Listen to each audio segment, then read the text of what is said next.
ప్రభుత్వ శాఖల్లో ఖాళీగా ఉన్నటువంటి పోస్టుల వివరాలను ప్రకటించాలని 99,000 పోస్టులతో జాబ్ క్యాలెండర్ ప్రకటించాలని ఆర్వీఎస్ఎఫ్ రాష్ట్ర అధ్యక్షులు పరుచూరి రాజేంద్రబాబు డిమాండ్ చేశారు.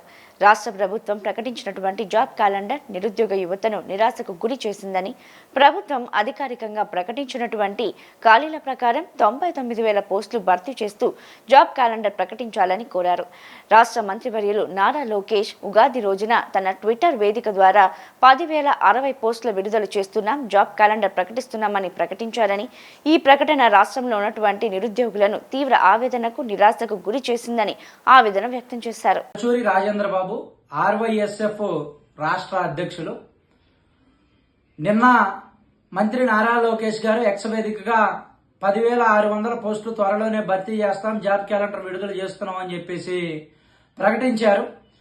ఈ రాష్ట్రంలో ఏ చిన్న పని చేసినా పెద్దగా ప్రచారం చేసుకునేటటువంటి ముఖ్యమంత్రి గారు జాబ్ క్యాలెండర్ గురించి ఎక్కడా ప్రచారం లేకపోవడం, ఎక్కడా పట్టించుకోకపోవడం, ఎక్కడా ప్రస్తావించకపోవడం, దీని వెనుకున్నటువంటి ఆంతరార్థం ఏమిటో ప్రజలు అర్థం చేసుకోవాలని, అదేవిధంగా కూటమి ప్రభుత్వం సమాధానం చెప్పాలని చెప్పేసి కోరుతా ఉన్నాం.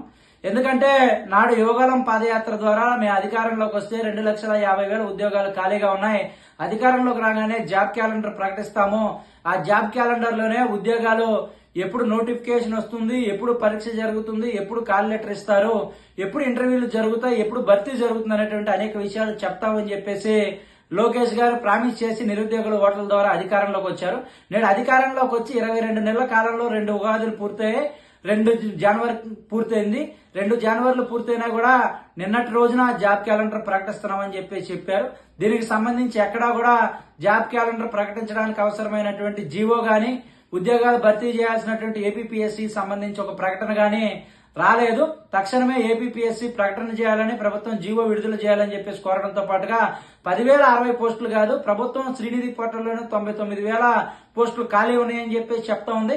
గత నెల ఏప్రిల్లో నిర్వహించినటువంటి స్కిల్ సెన్సెక్స్ సర్వేలో కూడా 1,55,00,000 మంది ఈ రాష్ట్రంలో ఉద్యోగాల కోసం చదువుకున్నటువంటి యువత ఎదురు చూస్తున్నామని చెప్పేసి లెక్కలో గణాంకాలు వచ్చినటువంటి నేపథ్యంలో తక్షణమే రాష్ట్ర ప్రభుత్వం స్పందించి రీనోటిఫికేషన్ విడుదల చేయాలి, జాబ్ క్యాలెండర్ సవరించి 99,000 పోస్టులకి నోటిఫికేషన్ విడుదల చేసి భర్తీ చేయాలి. అదేవిధంగా ఈ రాష్ట్రంలో 22 నెలల కాలంలో సుమారుగా 21,000 పైచీలకు ఉద్యోగులు పదవీ విరమణ చేశారు. ఆ ఉద్యోగాల భర్తీకి సంగతి ఏంటి, అదేవిధంగా రాష్ట్రంలో ఉన్నటువంటి ప్రభుత్వ శాఖల్లో ఖాళీగా ఎన్ని పోస్టులు ఉన్నాయి, దానికి సంబంధించి నోటిఫికేషన్ ఎప్పుడు ఇస్తారనేటువంటి దాని మీద స్పష్టమైనటువంటి ప్రకటన రాష్ట్ర ప్రభుత్వం చేయాలని చెప్పేసి మేము ఆర్వైఎస్ఎఫ్ గా కోరుతా ఉన్నాం. రేపు 3వ తారీఖున నిరుద్యోగ సంఘాలన్నింటినీ కలుపుకొని కూడా విజయవాడలో సమావేశం నిర్వహించి రానున్నటువంటి రోజుల్లో ఏ విధంగా ముందుకెళ్లాలి, నిరుద్యోగ సమస్య పరిష్కారం కోసం, ఎన్నికల వాగ్దానాల అమలు కోసం ఏ విధంగా ముందుకెళ్లాలనేటువంటి అంశాల మీద కూడా సమావేశం నిర్వహించి భవిష్యత్ కార్యాచరణను కూడా రూపొందించడం జరుగుతుందని చెప్పేసి తెలియజేస్తాం.